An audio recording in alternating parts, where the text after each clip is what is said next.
Another reading for Daughters of Revelation. So,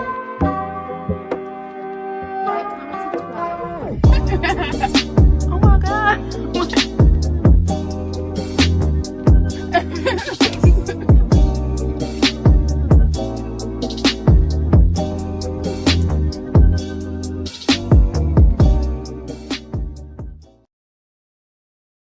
Hi everyone, my name is Lauren and this is Lauren's Library, and today I'm filming my May and June reading wrap up. I didn't post one in May, so I'm just going to combine May and June so I can get them both out of the way today. So the first book I read was The Monsters We Defy by Leslye Penelope. I gave this 5 out of 5 stars. This follows a young girl named Clara Johnson who is able to see and speak to ghosts. So she's kind of famous in her neighborhood, so people come to her to talk to certain ghosts or something, and she gives them something in exchange. Well, I think she does it for free. I don't think they paid her, if I remember correctly. But there's a situation now in her neighborhood where people are going missing, and she thinks that one of the ghosts that she's made a deal with in the past is somehow connected to it. So she joins forces with this guy who can change into anyone, change his identity, and who else? There were a whole bunch of other powers. There was a guy who like plays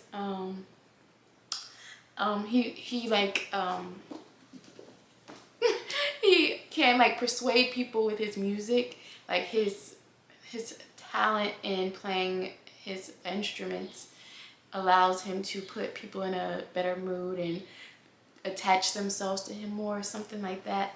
I don't know how to really explain it. And then her best friend, who was recently escaped a circus because she has albinoism. I don't know if I'm saying that correctly, but yeah, I really enjoyed this. I gave it 5 out of 5 stars. I'm not sure if this is going to be a series, but if it is, I will read the next book because I want to know more about Clara Johnson. So yeah, 5 out of 5 stars. Let me see. The next book I read was the Bromance Book Club by Lyssa K. Adams, and it's a story about a couple who we start the book off and they're separated. We don't know really what the reason they're separated. We get little glimpses of flashbacks of why they've separated.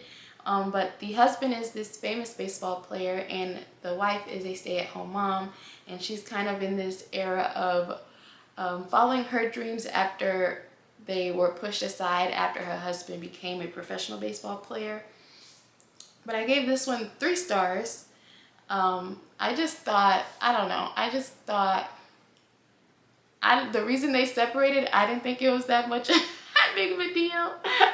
Granted, I'm not married, so anytime they would like argue about their marriage, I was like, y'all, it's not that serious, but it may have been serious to them. But I give it 3 stars. That's the end of that. The next book I read is Mexican Gothic by Silvia Moreno-Garcia. We follow a girl named Noemi, and her family gets a letter from her cousin who has been recently married to this guy that she didn't know for long, and he's moved her to his estate in this very small town in Mexico. But when they get this mysterious letter, her father sends her to visit her cousin to see exactly what's going on, and is her cousin safe in this marriage or in this home. And we get there and there's a lot of mysterious things. They're saying her cousin has tuberculosis, but she's not showing really any symptoms of tuberculosis. And so we follow Noemi trying to piece this mystery together as she's walking around this large estate, traveling to the small village that they're above in this estate, and trying to save her cousin in all of this. I gave this 4 out of 5 stars. I just think there was something wrong with I don't know if it was intentional or not, but the pacing, because there was a lot, the questions didn't really get answered till like the last 10 pages of the book, and I was just like, I need answers now. So that's my personal opinion. You may think the pacing is fine, but I just thought the pacing could have been done better and more could have been revealed a lot sooner. But that's just my opinion. Mexican Gothic got 4 stars. The next book I read was The Daughter of Dr. Moreau by Silvia Moreno-Garcia, and I gave this one also 4 stars, 4 out of 5 stars.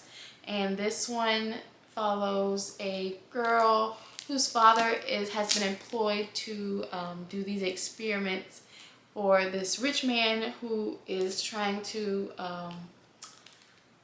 take over help him in the uprising of indigenous people in Mexico. But things go wrong, obviously, and we see there's just a lot of secrets revealed. And like I said in Mexican Gothic, the pacing was off for me in that one, but the pacing was perfect for me in this one. I really enjoyed reading this one. The only thing I didn't like were like small details. The reason that it didn't get 5 stars, specifically how one of the perspectives we get is from Montgomery, and he gets introduced to our main character when she's very young, and then when she gets older, he kind of has this romantic interest in her, and so that kind of felt odd to me, although it never went too far, but that just felt odd to me. But anyway, yeah, 4 out of 5 stars. Next book I read is The Neighbor Favor by Kristina. This book follows 2 people, Lily and Nick, who start out as kind of a anonymous relationship through email.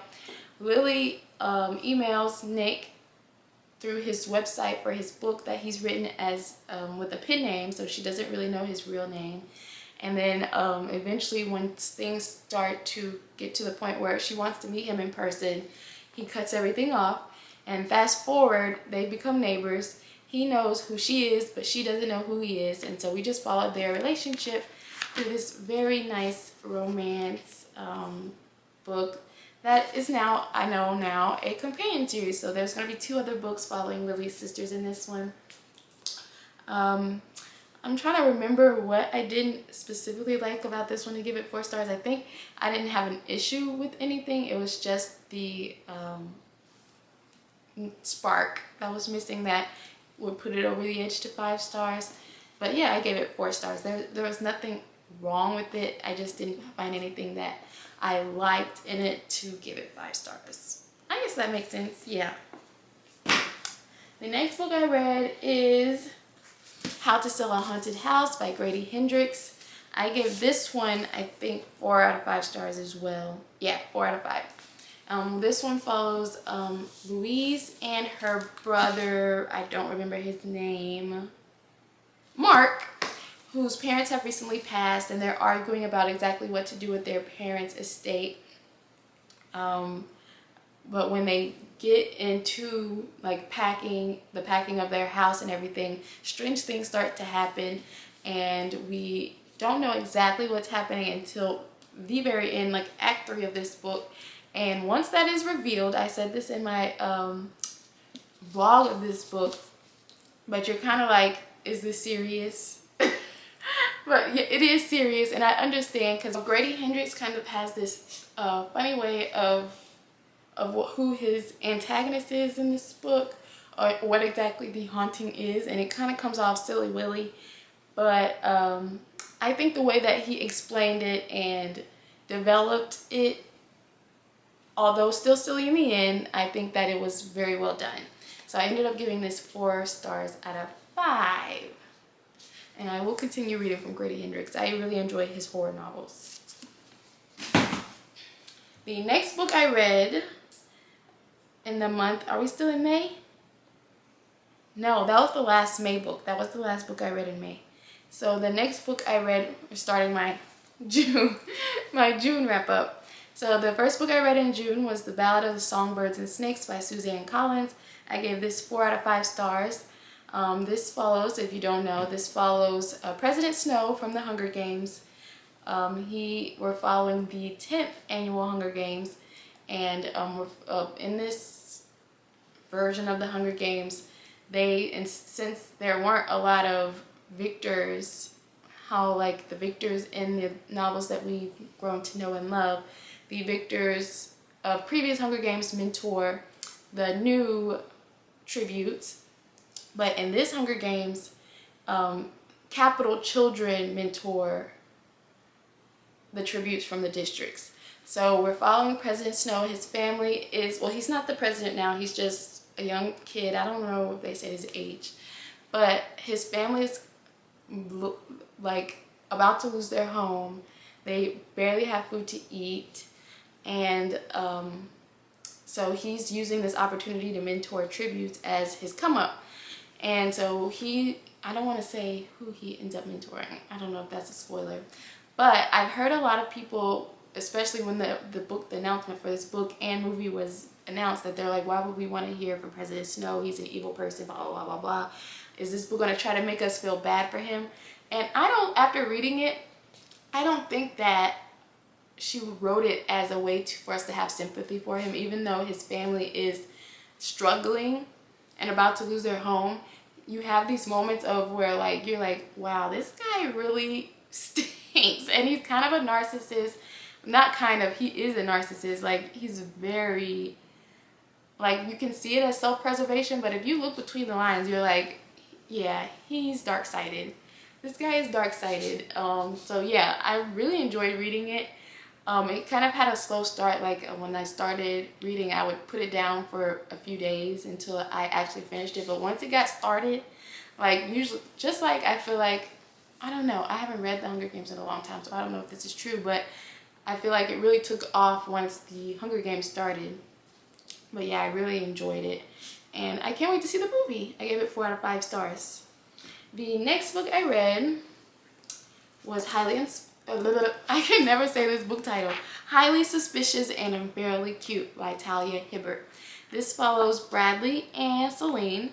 They used to be best friends because their families are very close, but now they're nemesis. They're each other's nemesis. And so Celine is applying for this program where she's trying to work with one of her like big idols, and this attorney that she wants to work for. So she's joining this program where they have to go out into the wilderness and survive. And so something happens where Bradley ends up going to this meeting with her, like this interest meeting, and he decides to join as well. So they're competing against each other in this wilderness program, and to fight for a scholarship. I don't know, y'all. I said this in my reading vlog, like, I just didn't understand the reason for the, like, that it just didn't compute in my head for the wilderness program. Like, why are we in the wilderness if these people want to be attorneys, if they want to be politicians? It just didn't make sense in my mind. And I was just like, wow, y'all couldn't think of anything else for these kids to do? So I ended up giving this 3 stars because I just couldn't connect. Like, I just couldn't get past it. 3 stars. The next book I read was Lost in the Moment and Found by Shawnee McGuire. If this is your first time hearing about this series, we follow kids who go into different worlds from our own, and that we just follow them in these short novellas in these different worlds. So in this world we follow, I forget the girl's name. What was her name? Oh, Antoinette. She enters the door where it's like the hub of everything everyone loses. And also from her world, she can go into other worlds and buy things and experience those as well. So I gave this one 4 out of 5 stars. It was interesting in the beginning. The end kind of lost me. I kind of got kind of bored in the end, especially for a short book. So yeah, I gave this one 4 out of 5 stars. The next book I read was Black Girls Must Have It All by Jayne Allen. I gave this one 4 out of 5 stars. This is just kind of, to me, a fun series that I started last year. So nothing really happened significant in this book, I guess. Yeah, because this kind of felt like a dream series. I don't want to tell the details of what happened, but it kind of, since it is the 3rd book in this series, but it kind of felt like fan service. I don't know. Yeah, it's kind of like things happen where you're like, really? Is that really how that went? But it's a fiction. It's a fictional book. But yeah, I give this one 4 out of 5 stars. I enjoyed it because I enjoy these characters and I enjoy reading Tabitha's story. If you don't know, the first book follows Tabitha, and she's kind of in a precarious situation with work and her relationship with her friends. And so we just follow her journey through life and dealing with all of those situations. Yeah. And also it is a big like story on infertility as well. So if you have an issue with that, I would be wary of reading this. Okay. And the last book I read, and the last book I read in the month of June, is His Only Wife by Peace Adzo Medie. So this book follows, what was her name? Afi. And she has been set up in an arranged marriage. Her mother works for this lady that they call Auntie, who her son has started dating this girl that she doesn't like. And so they don't have a good relationship with this new girl. So in order for the mom to regain her relationship with her son, she arranges this marriage with Afi in order for her to marry him and kind of get this woman out of the picture. So Afi's like, okay, I know what my mission is. I'm going to do it. So she gets married to this man. He's not at the wedding, but he calls her after and is like, oh, I'm so happy I'm married to you, blah, blah, blah, blah. And so after the wedding, they move her to Accra, Ghana. And she's set up in this apartment by herself. Her mom's there for a few days, but eventually her mom leaves. And she's like in this, she's fresh from the village. She's in this big city and she doesn't really know anyone. So you see her journey, like making friends, wondering when her husband is going to come home. And when like she's just getting acquainted with her new life as a married woman. So when her husband does finally show up, his name is Eli, she has this duty of like, I have to be the best wife in order for him to leave this woman that he's been dating for all these years. And I'm getting pressure from my mom to do what be a good wife, because she works for his mom, and his mom has set her mom up in this nice house where after their father died, and has done so much for their family, so she must do her duty in order to get Eli to fall in love with her and leave this woman that his family doesn't like. But yeah, I enjoyed this. I give it 5 out of 5 stars. I really enjoyed this. I was not expecting to enjoy this book so much. I almost gave it 4 stars because I have this issue where if I don't like a decision a character makes, I'm upset with them and I take off a star by punishment to them for that decision that they made that I just did not agree with.